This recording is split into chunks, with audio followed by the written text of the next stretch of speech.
मिष्ठी भगवान देवादिदेव पेखजराट मूल नायक भगवान वास पूज्य स्वामी देवादिदेव पेखजराट परमेश शांतिनाथ भगवान की देवादिदेव पेखजराट आदि ब्रह्मादिनाथ भगवान की सत्संग नायक भगवान महावीर स्वामी परम पूज्य आचार्य भगवान कुंद कुंद स्वामी की परम पूज्य आचार्य भगवान मानतुंग स्वामी की परम पूज्य आचार्य भगवान गणाचार्य गुरुदेव विराक्ष जी महाराज की परम पूज्य आचार्य भगवान विशुद्ध सागर जी महाराज ढाई दीप में विराजमान 3 कम 9 कोटि महाराजों की द्वादशांजन बाणी माता की परम पूज्य मुनि श्री विश्व सागर जी महाराज की समस्त मुनि संघ की जय।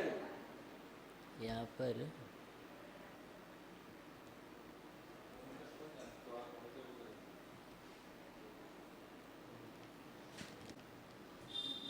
आचार्य मानतुंग स्वामी की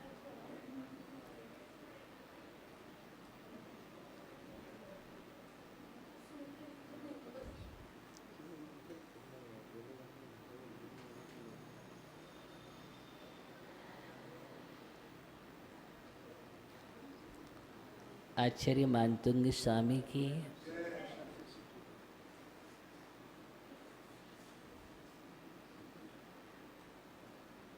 भक्तामर महास्त्रोत की अबरल सरिता में अवगाहन करते हुए निरंतर ही हम अपने कर्मों का प्रक्षालन कर रहे हैं। भक्ति की गहराई में जितने हम पहुँचते चले जा रहे हैं उतने ही हमारे जीवन में पावनता आती चली जा रही है। जैसे जैसे आस्था बढ़ती है वैसे वैसे मुक्ति का रास्ता प्रशस्त होने लगता है। इसलिए आचार्यों ने कहा है कि आस्था निरंतर बढ़नी चाहिए और वहाँ तक मुझे पहुँचना है जब तक हमारी आस्था परमावगाढ़ नहीं हो जाती है। अवगाढ़ से परमावगाढ़ हो जाना, यहाँ तक मुझे पहुँचना है। आप कहेंगे आस्था की भी क्वालिटी है। हाँ, आस्था की भी क्वालिटी है। आस्था आस्था में भी बहुत बड़ा अंतर है। देखिए, आपकी आस्था और आचार्य मानतुंग स्वामी की आस्था। आचार्य मानतुंग स्वामी आस्था के साथ अपने आराध्य प्रभु के स्मरण में इतने तन्मय हो जाते हैं कि महास्त्रोत की रचना हो जाती है।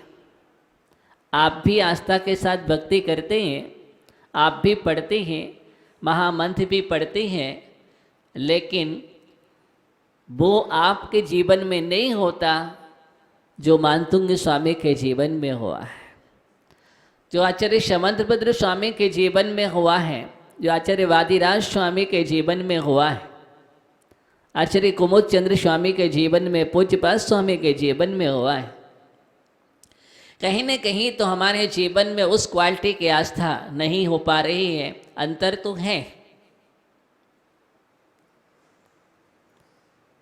अंत भक्ति वही है, स्रोत वही है, मंत्र वही है, सब कुछ वही है। तो हमारी आस्था में धीरे धीरे निखार आ रहा है और हम चाहते हैं वही उत्कृष्ट आस्था से हमारे जीवन का वास्ता हो जाए। निश्चित ही मैंने अवगाढ़ और परमागाढ़ सम्मित की बात कही है। हाँ, आचार्य गुरुभद्र स्वामी आत्मानुशासन ग्रंथ में, किसमें? आत्मानुशासन ग्रंथ में 10 प्रकार के सम्यक दर्शन की चर्चा करते हैं। और 10 प्रकार के सम्यक्त में पहला आज्ञा सम्यक्त तो है, और आज्ञा सम्यक्त से शुरू होता है और परमागार सम्यक तक पहुंच जाया करता है। जिसने आज्ञा को स्वीकार कर लिया है देव शास्त्र गुरु के, वही अपने जीवन में सम्यक्त को प्राप्त कर सकता है। इसलिए आज्ञा से शुरुआत होती है, ध्यान देना। सबसे पहले आज्ञा चाहिए। अगर आपके जीवन में आज्ञा नहीं हो रही है, गुरु ने आज्ञा दी है और गुरु की आज्ञा स्वीकार नहीं हो पा रही है, या मन में कहीं ना कहीं ठीक है महाराज तो कहते ही रहते हैं, उनका काम कहना है और अपना काम सुनना है, लेकिन चुनना नहीं है। बस अगर ये चुनने वाली बात नहीं आ पाती है तो समझ लेना कि अभी आज्ञा सम्यक्त नहीं हो रहा है।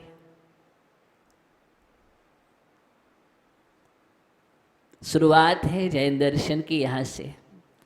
मोक्ष मार्ग के या धर्म में प्रवेश करने के पहले सीढ़ी का नाम ही आज्ञा सम्यक्त है। आज्ञा सम्यक्त ही नहीं है तो आप सब कुछ करते रहो, खूब करो जाम, खूब करो अनुष्ठान, खूब करो पूजन, भक्ति, उपवास, व्रत, वह फलदायी नहीं होगा। सबसे पहले आज्ञा।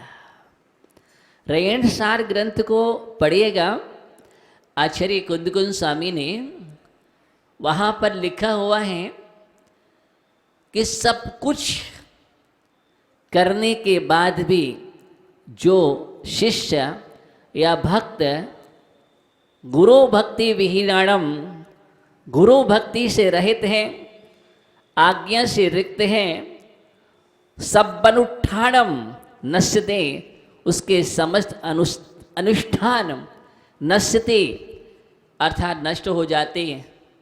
कहाँ लिखा है ये बात? रेणसार ग्रंथ में आचार्य कुंदकुंज स्वामी ने लिखी हुई है। इसलिए सबसे पहले हमें चाहिए, आस्था का प्रारंभ आज्ञा से होता है। आस्था का प्रारंभ आज्ञा से होता है, और आज्ञा है तो हर मंत्र सिद्धिदायक हो जाता है। और आस्था नहीं है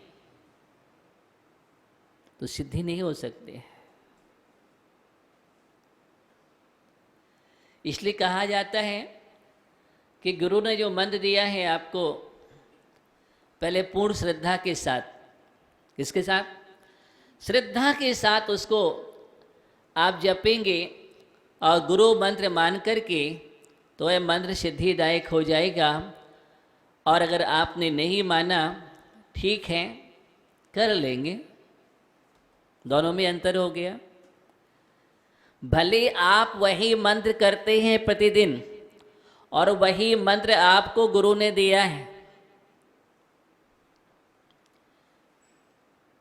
एक भक्त वो है जो कहता है गुरु ने दिया है, जीवन का गुरु मंत्र हो गया, और एक कहता है कि चलो ये तो हम करते ही हैं, पढ़ते ही हैं, गुरु ने कोई विशेष थोड़े दिया है, वही दे दिया जो मैं पढ़ता था। अब देखना, दोनों ही काव्य को पढ़ रहे हैं, मंत्र को पढ़ रहे हैं, लेकिन दोनों के जीवन में महान अंतर होगा।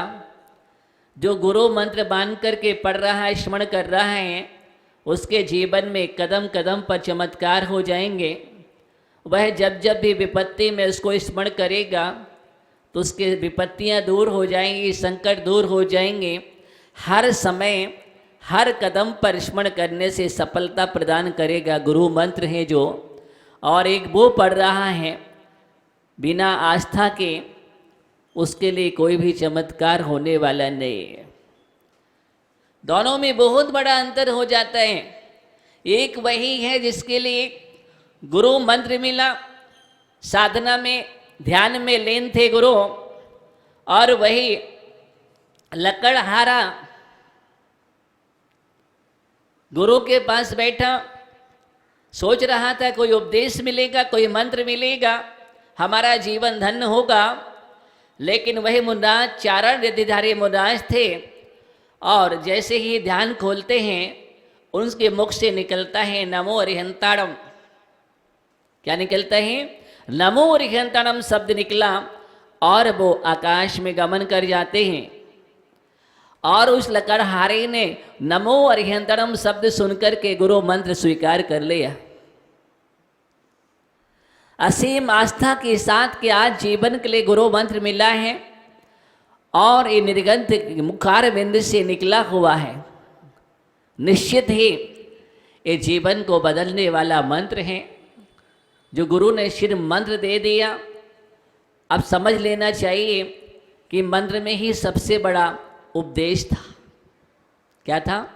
यही उपदेश है जीवन के लिए। मत सोचना कि उपदेश का मतलब बहुत बड़ा व्याख्यान होता है।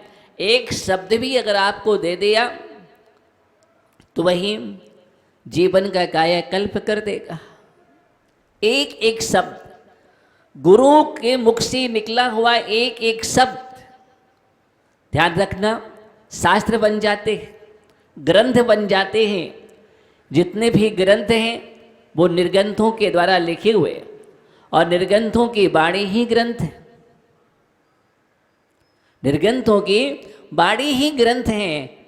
इसलिए आज हम बड़े समादर के साथ उन ग्रंथों को जब पढ़ते हैं, अध्ययन करते हैं, तो हमारे जीवन में अज्ञानता का अंधकार दूर होता है और सम्यक ज्ञान का प्रकाश होता है। असंख्यात गुणे कर्मों की निर्जना होती है, प्रशस्त उपयोग होता है, सोपयोग होता है, विशुद्धि का संचार होता है।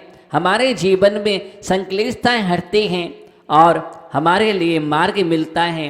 भव भव से जो हम सताएंगे वह कर्म बंधों की श्रृंखला ढीली होने लगती है और धीरे धीरे हमारा ऊर्ध्वगमन होने लगता है। यही ऊर्ध्वारोहण की प्रक्रिया है। तो उस लकड़हारे ने जीवन का मंत्र मान लिया, और हर पल हर क्षण एक ही मंत्र मुख से निकल रहा है। क्या? नमो अरिहंताणम शब्द ही मुख से निकला, दूसरा कोई शब्द नहीं निकल रहा है। धन्य है उसके अवेक्षण उपयोग की पद्धति, उसके अवेक्षण उपयोग की परिणति। निरंतर निरंतर मुख से कोई दूसरा शब्द नहीं निकला। वह लकड़ियों को ले जाकर के बाजार में पहुंचता है, रख देता है। कोई पूछता है इसका भाव क्या है, कितने में दोगे? उसने कहा नमो अरिहंताणम। क्या बोला? नमो अरिहंताणम। बहुत लोग आए, लेकिन उसने नमो अरिहंताणम ही बोला, वही जप रहा है। कुछ लोगों ने सोचा कि पागल है। कभी कभी ऐसा ही होता है, सच्चा आस्थाबंद भक्त होता है ना, और जब भक्त की गहराई में डूब जाता है, वह भक्त भक्ति की गहराई में, तो जो भक्ति को नहीं समझते हैं या धर्म को नहीं समझते हैं, उनके लिए तो आराधक और साधक कहीं कहीं पागल ही नजर आने लगते हैं। कोई विशेष साधना करता है, उपवास आदि करता है, तो सामान्य लोग कहते हैं क्या कर रहे हो, शरीर को सुखा रहे हो, क्या रखा है इसमें? इसमें क्या रखा है? अथवा कोई मंदिर में रह करके भगवान की भक्ति में लीन हो जाए, उससे पूछो तो सामान्य बाहर परिचय क्या दिया जाएगा? वो तो पागल हो गई है, या बहुत बड़ी पंडितानी हो रही है, या बहुत बड़ा पंडित हो गया वो। तो क्या बोलेंगे हम? अधिक स्वाध्याय गद्दी में बैठने लगे तब तो चर्चा करने लगे, भैया वो तो पंडित हो गया, पंडित।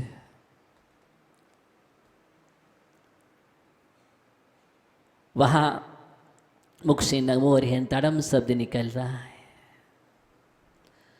एक सेठ आता है और उसने नमो हरिहंताड़म शब्द सुना। वह बड़ा उस शब्द को सुनकर के प्रभावित होता है और उसने कहा निश्चित ये अपने जीवन में मंत्र का स्मरण कर रहा है। और उसने जो लकड़ियाँ थी उनको ले लिया और अच्छा कीमती दाम वहाँ पर दे दिया, रख दिया। और उसने सायंकाल होते ही उसको ले जा कर के, अभी संध्या वेला नहीं होने वाली ही थी, पैसे लिए चल दिए। घर पहुंचता है, पत्नी ने पूछा,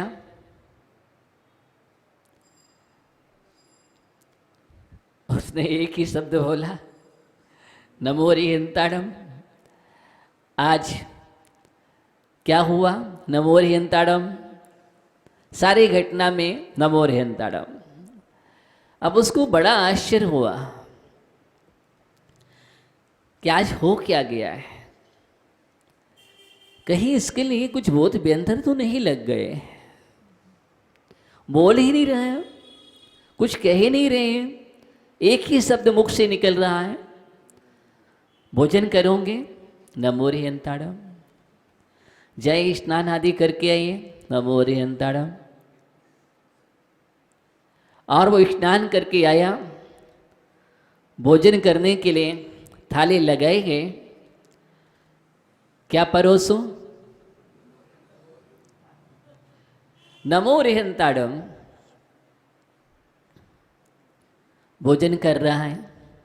पत्नी ने पूछा, भोजन कैसा है? नमो हरिहंताड़म। नमक ठीक ठाक है? नमो हरिहंताड़म। भोजन स्वादिष्ट लग रहा है कि नहीं लग रहा है? नमो हरिहंताड़म। अब पत्नी को गुस्सा आ गया, कितने अच्छे से हम पूछ रहे हैं, भोजन करा रहे हैं और कुछ भी उत्तर नहीं दे रहे हैं, एक ही शब्द बोल रहे हैं। और पत्नी को बहुत गुस्सा आया। और उस समय गरम गरम रोटी सेक रहे थे, चूल्हा लगा हुआ था, चूल्हे में लकड़ी जल रहे थे। और उसने गुस्से में आकर के उस चूल्हे की एक लकड़ी को, जिसको लूगर बोलते हैं, लूगर सुना है, और उसको उठा करके सिर में दे दिया। ओहो! और जैसे ही सिर में दिया और उसके मुख से निकला नमो हरिहंताड़म, और जैसे ही नमो हरिहंताड़म निकला और उसके जो फैलते हुए अंगारे थे वो अंगारे रत्न में बदल गए, वो रत्नों में परिवर्तित हो गए। और वहां पर अंगार तो नहीं, लेकिन वहां पर तो रत्न ही रत्न दिखाई दे रहे थे। बड़ा आश्चर्य हुआ।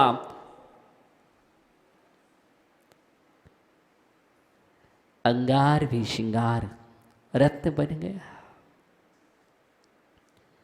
अंगार नहीं रहे।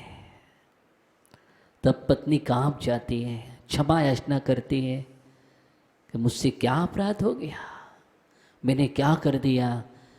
ये तो बहुत बड़ा मंत्र का स्मरण कर रहे थे, ये तो मंत्र का चमत्कार है।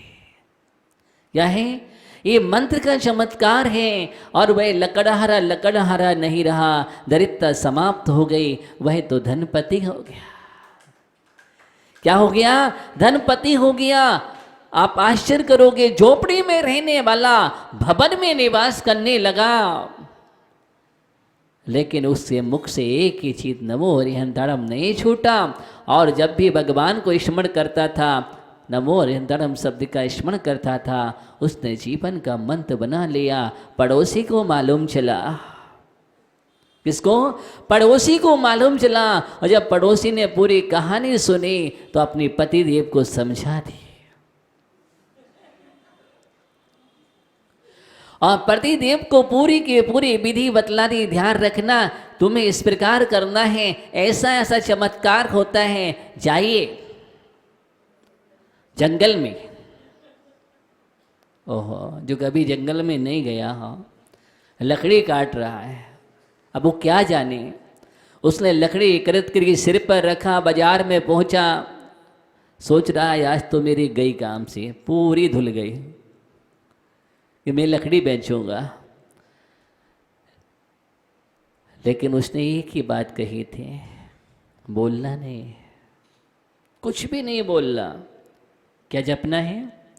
नमो रिहंतरम। कोई कुछ भी पूछे, एक ही शब्द बोलना, नमो रिहंतरम शब्द बोलना, और आपको कुछ नहीं बोलना। अब वो नमो रिहंतरम ही बोल रहा है, बैठा है, कोई पूछ रहा है भैया लकड़ी ले, नमो रिहंतरम, वही प्रक्रिया उसने की और नमो रिहंतरम करते करते पहुंचा। पत्नी ने पूछा, उसने कहा क्या बतलाऊं, चुप, बोलना नहीं कुछ, नमो रिहंतरम। क्या बोलना है? नमो रिहंतरम बोलना है, नमो रिहंतरम, नमो रिहंतरम, नमो रिहंतरम। भोजन करोगे? नमो रिहंतरम। चाहिए, और वही प्रक्रिया उसने की। भोजन करने बैठा, सब कुछ पूछा, नमो रिहंतरम, उसको भी वही क्रम आया। उसने भी गुस्सा में उठा करके, और जैसे गुस्सा में उसको दे मारा तो पति देव चित्त हो गए। क्यों? और वहां पर कुछ नहीं हुआ, अंगारे ही अंगारे बिखरे। क्या बिखरे? अंगारे ही अंगारे बिखरे हुए हैं, और पति देव गए काम से।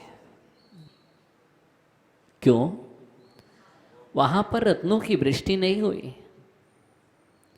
और वहां पर रत्नों की वृष्टि हो गई। अंतर क्या था?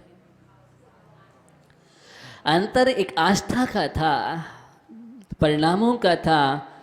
उसने तो गुरु मंत्र मानकर के अपने जीवन का मंत्र बनाया, और यहाँ लोभ के कारण, रत्नों की भावना से ऊपर प्रक्रिया की गई। आस्था नहीं थी, सिर्फ वहाँ पर रत्न दिखाई दे रहे थे, जबकि उस दर्द के लिए, लकड़हारे के लिए कोई रत्न नहीं दिखाई दे रहे थे। उसकी दृष्टि में तो रत्नात्रयधारी दिखाई दे रहे थे। कौन? उसको रत्न दिखाई नहीं दे रहे थे, उसकी दृष्टि में रत्नात्रयधारी बस चुके थे दृष्टि में, और निहार रहा था एक ही दृष्टि से। वही मुर्राज दिख रहे थे नमो रिहंतरम देते हुए, और उसका चमत्कार था, ये आस्था का चमत्कार है।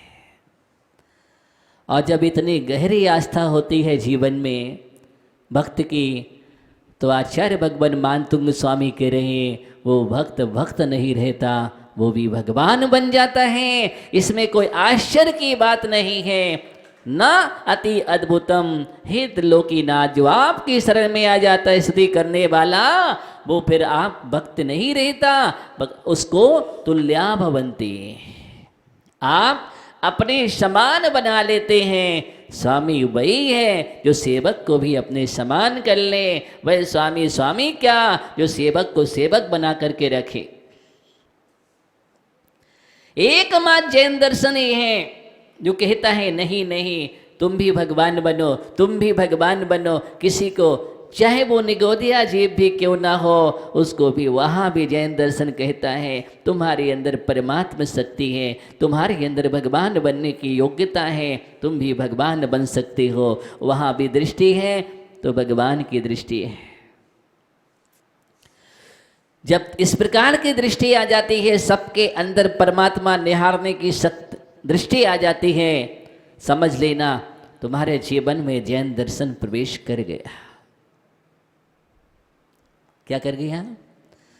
हर जगह जहां पर हर जीव के अंदर, प्राणी प्राणी के अंदर भगवान बनने की और भगवान योग्यता युक्त, शक्ति युक्त परमात्मा को देखने की दृष्टि आ जाती है कि नहीं, इन सबके अंदर भी भगवान बैठा है। क्या है? भगवान बैठा है। और इस प्रकार की जहाँ दृष्टि आ जाए तो तुम्हारे अंदर किसी के प्रति बुरे विचार नहीं होंगे, बुरी भावनाएं नहीं होगी। क्यों करोगे? क्यों? क्योंकि सबको, सबके अंदर परमात्मा दिखाई दे रहे हैं। वो किसी जीव का हनन नहीं करेगा, पर वो हिंसा नहीं कर सकता है। जानता है अगर हम अभक्षों का सेवन करेंगे तो कितने सारे जीव परमात्मा शक्ति से युक्त हैं, भगवान शक्ति से युक्त हैं, उन सब की हिंसा हो जाएगी। फिर ऐसा जीव रात्रि में भोजन नहीं करेगा। उसके लिए कहना नहीं पड़ेगा तुम त्याग करो। जैन दर्शन प्रवेश कर गया, जानता है रात्रि भोजन करने से महापाप लगता है, महाहिंसा होती है, नरक का द्वार है। क्या है? ये नरक का द्वार है। इसलिए मनुष्य भाव जैन कुल मिला है, नरक का द्वार खोलने के लिए नहीं मिला है, नरक में जाने के लिए नहीं मिला है, नारकी बनने के लिए नहीं मिला है। अरे ये तो अरिहंत तो सिद्ध बनने के लिए मिला है। ये भव भवातीत होने के लिए मिला है, भव भगवान बनने के लिए मिला है। इस प्रकार की आस्था आ जाती है, गुरुओं की आज्ञा उसके अंदर आ जाती है। फिर वो रात्रि भोजन नहीं करता, अनंत जीवों की हिंसा नहीं करता है, अभक्षों का सेवन नहीं करता है। जो ऐसे ऐसे वनस्पति है जिसमें अनंत जीव सा प्रतिष्ठित अनंत निगोद है, जिसके अंदर ऐसे जीव राशि हैं, जीव राशियों का पिंड है, चाहे वो आलू हो, प्याज हो, मूली हो, गाजर हो, शकरकंद हो, ये सभी के सभी। फिर वो जानता है फिर त्याग नहीं देने पड़ता है, वो स्वयं त्याग कर देता है। सच्चा भक्त जैन दर्शन प्रवेश हो गया उसके अंदर, इनसे जीव राशि का हनन होगा। और अगर हम चबा रहे हैं, खा रहे हैं ये वस्तु, खाते समय याद कर लेना हम भाभी भगवंतों को चबा रहे हैं। किसको? किसको चबा रहे हैं? भाभी भगवंतों को चबा रहे हैं, भाभी भगवंतों की हिंसा कर रहे हैं आप। बस जिस समय तुम भोजन करने तैयार हो और वो थाली में हो और उस समय गिरास लेना मुख में, उसके पहले याद कर लेना मैं क्या खा रहा हूं, इससे क्या होगा। मैं त्याग करने की बात नहीं कर रहा हूं, बस सोच लेना। ओहो, जिस समय तो रात्रि में भोजन करने बैठे उस समय इतना सोच लेना बस, मैं कितनी आत्माओं की हिंसा कर रहा हूं। पता है आपको कौन सी आत्मा तुमसे पहले भगवान बन जाए? अरे तुमसे पहले बने या बाद में बने, हिंसा तो हिंसा है। ये है दृष्टि। जहां पर आपको पता था कि अकौवा में भगवान महावीर बैठे हैं, आपको पता था? नहीं था। आपको पता था सिंह का जीव भगवान महावीर है, हाथी का जीव भगवान महावीर है? ओहो, नहीं था। आज कोई एक इंद्रिय वृक्ष है, आपको पता नहीं है। हम विराधना कर देते हैं, देखो उसमें इतने सारे जीव, अनंत जीव राशि। और ऐसे ऐसे स्कंद की मैं चर्चा कर रहा हूँ, ये आलूवादी हैं। अगर इनकी एक स्लाइड बनाओ और सूक्ष्मदर्शी यानी से देखो और उसमें आपको अनंत जीव राशि दिखेगी। और उसके एक कण को स्कंद, एक कण को स्कंद को लिया जाए, स्कंद है, एक कण को लिया जाए और एक कण में इतनी जीव राशि है कि अगर वो कबूतर की आकृति धारण कर लें पूरे लोक में नहीं समाएंगे। अब सोचिए एक आलू में कितनी जीव राशि होगी और हम जीवन काल में कितना खा जाते हैं, कितने जीवों को। मैं बतला रहा हूं, हर स्कंद को देखना है, चाहे आलू हो, मूली हो, गाजर हो, जो जो भी है, इन सबको उठा करके देखना कि अपने जीवन काल में कितनी हिंसा कर रहे हैं हम। अहिंसक है, ध्यान दो। रात्रि भोजन कर रहे हैं, किसका पिंड है? बोलिए। जैन दर्शन तो कहता ही है, जैन दर्शन में तो पहले से लिखा हुआ है, अन्य जगह भी हम याद कर देखते हैं तो रात्रि भोजन के लिए वहां जहां पर नरक का द्वार का है, प्रथमम द्वारम रात्रि भोजनम। ओहो, नरक का द्वार के साथ साथ कहा गया है अन्न मान समम प्रोक्तम। अस्ते गते दिवाना थे तोयम रुधिर मुच्यते। अन्य मान समम प्रोक्तम। मार्कंडेय महर्षि वहां अदर अन्य अन्य स्थान की बात कर रहा हूं, वहां भी ये बात लिखी हुई है कि अन्न मांस के समान हो जाता है, जल रुधिर हो जाता है। अस्तागते देवानाथे, दिन का नाथ सूर्य।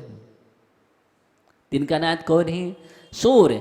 सूर्य जब अस्ता जल को प्राप्त हो जाता है तो उस समय अन्न नहीं रहता।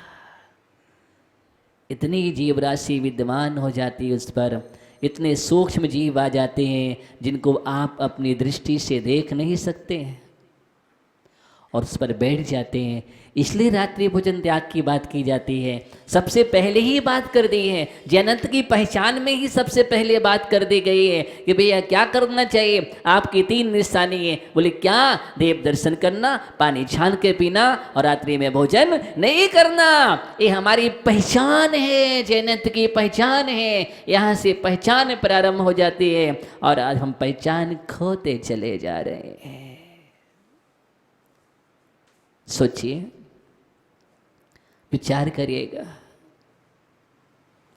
मैं तो आपको भगवान आत्मा की चर्चा कर रहा हूं कि हम अगर ये कार्य कर रहे हैं तो हम कितने सारे भगवान आत्माओं की हिंसा कर रहे हैं।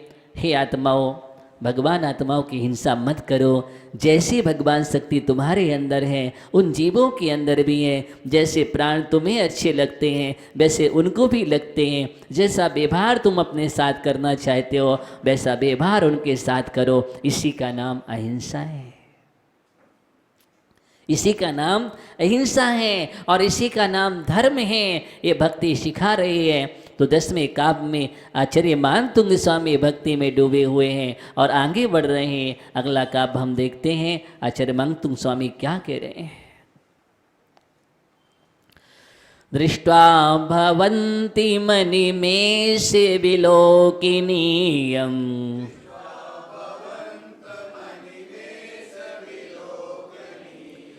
नान्यत्र तोषमुपयाति जनस्य चक्षुः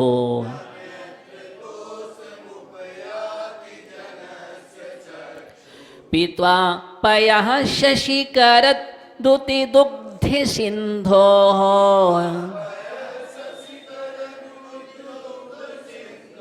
क्षारं जलं जले निधे रसितुं क इच्छेत्।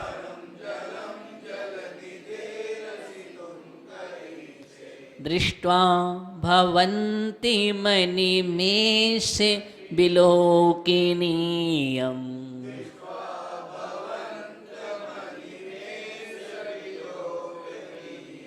नान्यत्र तोषिमुपयाति जनस्य चक्षुः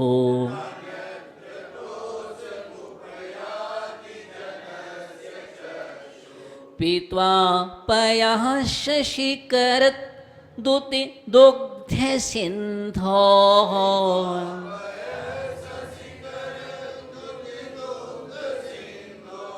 क्षारं जलं जलनिधे रसितुं क इच्छेत्।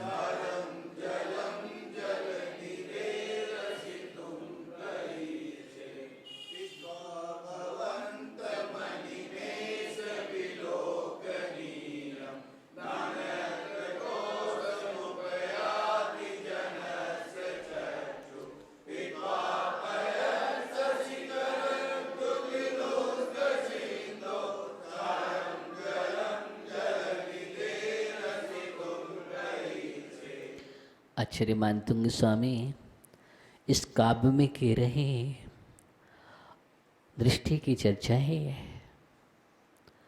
और एक ऐसी दृष्टि की चर्चा अपलक है। अपलक और अपलक निहारने की चर्चा यहाँ पर है। लेकिन निहारने योग्य है कौन? किसको निहारो? रागियों के लिए, सरागियों के लिए, संसारियों के लिए, किन के लिए? या जिनसे हमें प्रेम है उनके लिए, जिनसे हम स्नेह करते हैं उनके लिए? कौन है विलोकनीय? अभी तो हम उनको ही निहारते हैं, एक टक देखते हैं। लेकिन आचार्य मानतुंग स्वामी यह भक्ति आदिनाथ भगवान का स्तवन करते हुए कह रहे हैं, दृष्ट्वा भवंतम अनिमेष विलोकनीयम। अनिमेष अपलक दृष्टि से, बिना पलक झपकाए।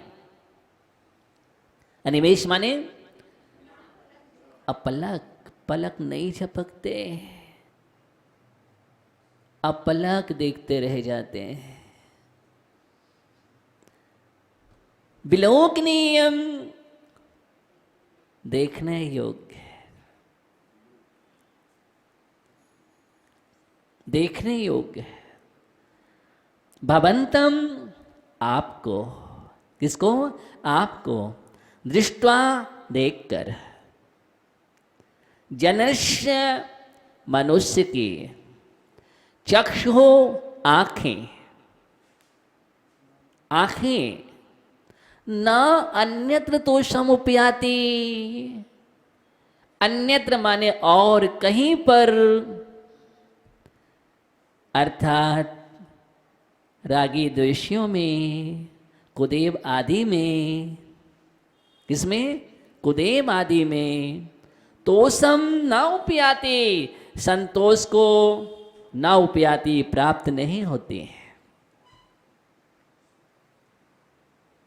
संतोष को प्राप्त नहीं होती है। जो आपको अपलक निहार रहा हो, वहां पर जो संतोष मिलता है वो अन्य रागी दोषियों को निहारने से संतोष नहीं मिलता।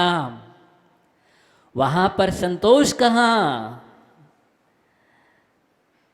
ना उपयाति। कितनी अच्छी बात की। जैसे शशिकर दुती, शशिकर माने चंद्रमा, चंद्रमा की किरणों की, शशिकर चंद्रमा की किरण।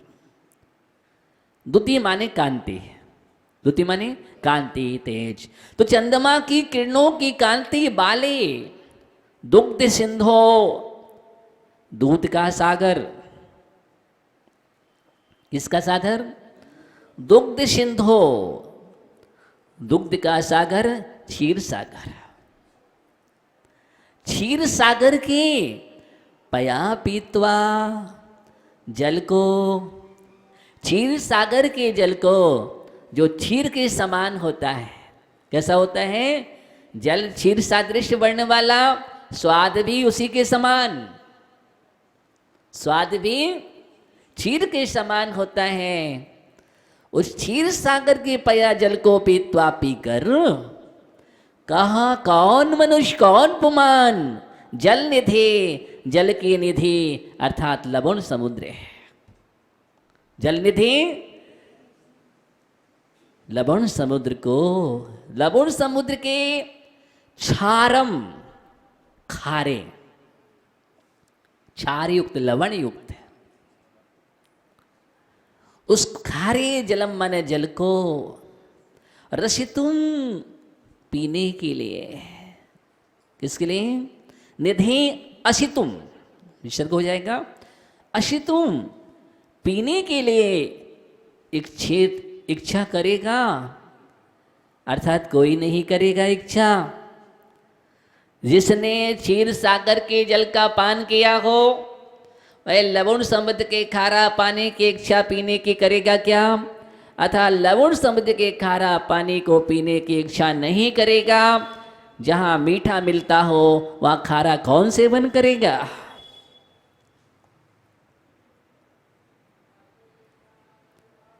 अभी तक क्या समझा रहे हैं? यहां दृष्टांत देकर के समझाया है कि जहां पर लवण समुद्र और क्षीर सागर दोनों में महान अंतर है। जब जो भगवान का भक्त ऋषभदेव जैसे महान तीर्थंकरों की आराधना में संलग्न हो जाता हो और भक्ति रस का पान कर रहा हो, वीतरागी परमात्मा का, किसका?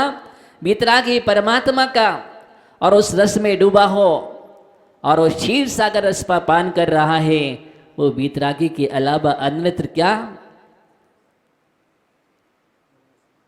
समझ गए? वीतरागी के अलावा अन्यत्र जाने का प्रयास ही नहीं करेगा, मन ही नहीं होगा, क्योंकि यह क्षीर सागर वह लवण समुद्र है, खारा है, और खारे पानी में प्यास नहीं बुझती। खारा खारा ही होता है, और अगर खारा हो जाए भोजन तो कैसा लगता है? बहुत खारा है, अलग कर देते हो, करते हो ना? खारा है, खारा पसंद नहीं करते हो, लेकिन तुम अभी तक क्यों पसंद कर रहे हो? इस समझाने जा रहे हैं। क्यों खारे के पीछे भाग रहे हो? क्यों इधर उधर माथा फोड़ रहे हो? क्यों दुनिया में हाथ जोड़ रहे हो? क्यों? ईमान तुमने स्वामी करे क्यों? जब आपको सच्चा दरबार मिल गया है, वीतरागी दरबार मिल गया है, जो उत्कृष्ट दरबार है, तो फिर संसार में भटकना क्यों? जब सम्यक का मार्ग मिल गया है, तो मिथ्यात का खारा जल क्यों पान कर रही हो? किसका? ये मिथ्यात का खारा जलपान क्यों कर रहे हो? खारा है वो, ये सम्यक तो है, क्षीर सागर है।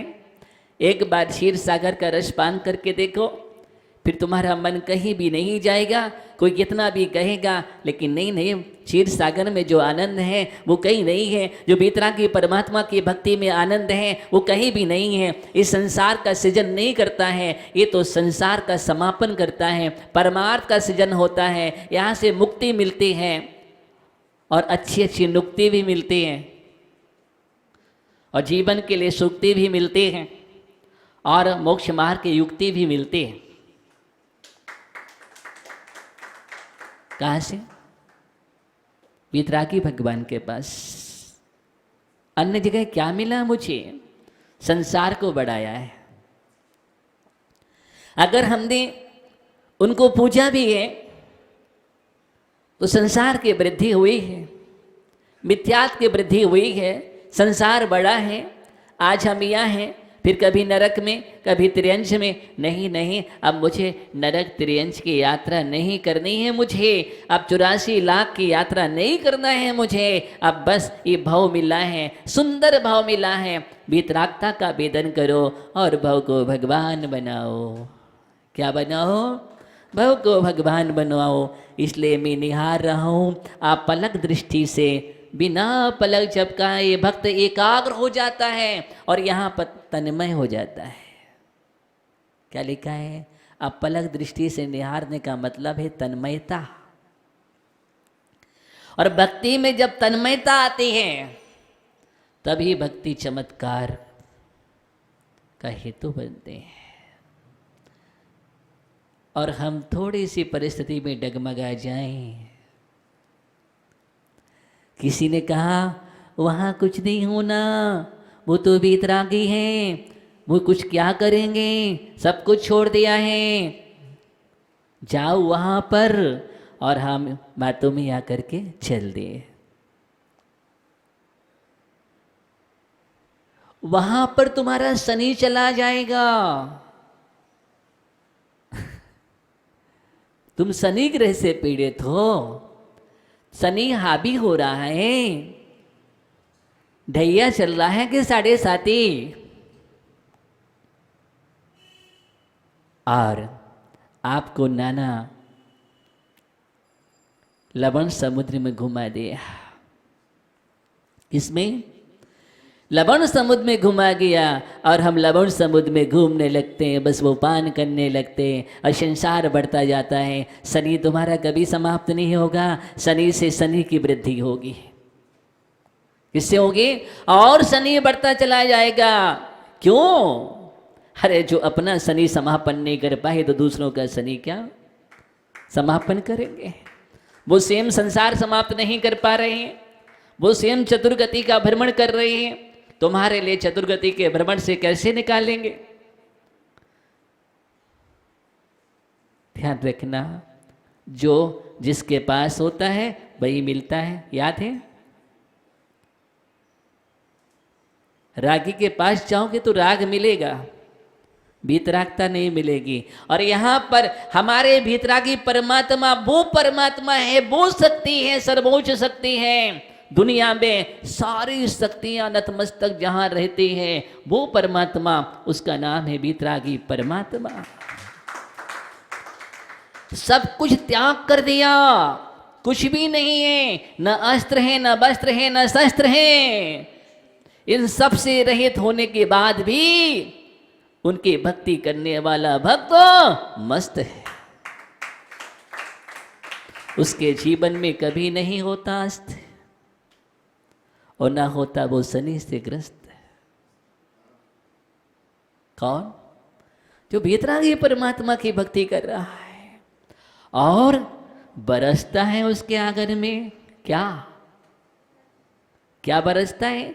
अभी रत्नों की वर्षा होगी, ऐसे ही रत्न बरसते रहते हैं। वहां तो भक्ति करने वाले के जीवन में पंचाश्चर्य होते हैं। क्या होते हैं ज्ञानी? पंचाश्चर्य हुआ करते हैं ज्ञानी। वो भीतरागी परमात्मा कौन कहता है क्या नहीं देते? अरे क्या नहीं देते ये बोलो। जिनने जब जब जहां जहां पुकारा है उनने वही वही सब दिया है। वो देने आते नहीं है, क्योंकि अवतारवाद नहीं है। किसी भेष में नहीं आएंगे, सिद्धालय में ही है। लेकिन आस्था के द्वारा, आस्था की जब गहरी पुकार होती है तो आस्था के परमात्मा हमारे हृदय में विराजमान हो जाते हैं। किसके? आस्था के परमात्मा विराजमान हो जाते हैं और फिर हम उनको अपलक दृष्टि से निहारते हैं और वहां से किमिच्छिक दान होता रहता है।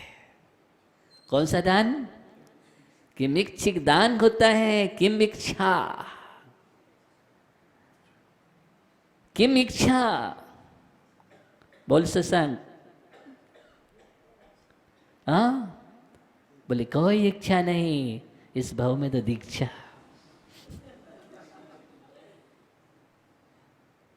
और क्या? कोई इच्छा नहीं, एक दीक्षा है। कितना पुण्य बढ़ता है, आगे आगे चलता है, पीछे पीछे भागता है, दौड़ लगाता है, फिर भी स्पर्श नहीं करते हैं। बोलो, ऐसा पुण्य बरसता है, ऐसा पुण्य बरसता है। भक्ति पूज्यपाद स्वामी भी कह रहे हैं, समाधि भक्ति में एकमात्र जिन भक्ति हैं जो हमारे लिए जीवन में पुण्य से पूर्ण देती है। क्या देती है? एकापि समर्थीयम जिन भक्ति दुर्गतिम निवारितुम। एकमात्र जिन भगवान की भक्ति समर्थ है जो पुण्य से पूर्ण देती है और पाप से दूर कर देती है। ऐसे आश्चर्य। तो यहां पर समय आपका हो गया है। दृष्टा भवंतम अनिमेष, किसको देखना है? अभी हम किसको देख रहे हैं ये आप चिंतन करना। जो देखने योग्य हैं उनको देखो। क्या समझा रहे हैं? जो देखने योग्य हैं उनको ही देखो। क्या देखना है? चमड़ी को। क्या देखना है? रागियों के लिए। क्या पल पल थोड़ी पल की चमक को हम देखते हैं, निहारते हैं, आसक्त हो जाते हैं और पलक पलक में खेल हो जाता है। वो पलक क्या, देखो उनके लिए जो सदाबहार सुंदर हैं। क्या है? सदा बहार सुंदर हैं। उस सुंदर मूर्ति, सौम्य मूर्ति परमात्मा को निहारो जो कभी भी असुंदर नहीं होंगे। सुंदरता की प्रतिमूर्ति नहीं, मूर्ति ही है। क्या है? सुंदरता की मूर्ति है। ऐसे मूर्ति को निहारो। आचार्य कुंद स्वामी जब समय सार में कहते हैं तो बोले सुंदर क्या है? किम सुंदरम किम असुंदरम, किम सुंदरम किम असुंदरम, क्या सुंदर है देखो, पहचानो। अभी तो हम सुंदर को ही नहीं जानते हैं। अभी हम सोचते हैं एक गोरी चमड़ी वाला सुंदर है, और कोई काली चमड़ी वाला मिल जाए सुंदर है, कोई लावण्य युक्त मिल जाए सुंदर है। हम रूप को देख करके पहचान करते हैं, और आचार्य कहते हैं रूप कभी सुंदर नहीं होता। अगर सुंदर होता है तो वो स्वरूप होता है। क्या होता है? रूप सुंदर नहीं होता, स्वरूप सुंदर होता है। और स्वरूप सुंदर है तो सब सुंदर है, और स्वरूप सुंदर नहीं है कितना भी रूप बना लो सब असुंदर है। इसकी चर्चा कल करेंगे, आज समय हो गया है। इस बात का हमें ध्यान रखना है। एक शब्द विलोकनीयम, देखने योग्य कौन है इसका आप लोग चिंतन करना, और एक बात का और चिंतन करना कि मैं सबके अंदर भगवान हैं तो मैं किसका सेवन कर रहा हूँ, कितने सारे भगवान को मैं खा जाता हूँ, हिंसा करता हूँ। इसका चिंतन जरूर करना, और मन बने तो कल बतला देना। ओम नमः शिवेभ्यः जाप कर लेते हैं। ओम ह्रीं अर्हं नमो पते बुद्धाणं, ओम ह्रीं अर्हं नमो पते बुद्धाणं, ओम ह्रीं अर्हं नमो पते बुद्धाणं।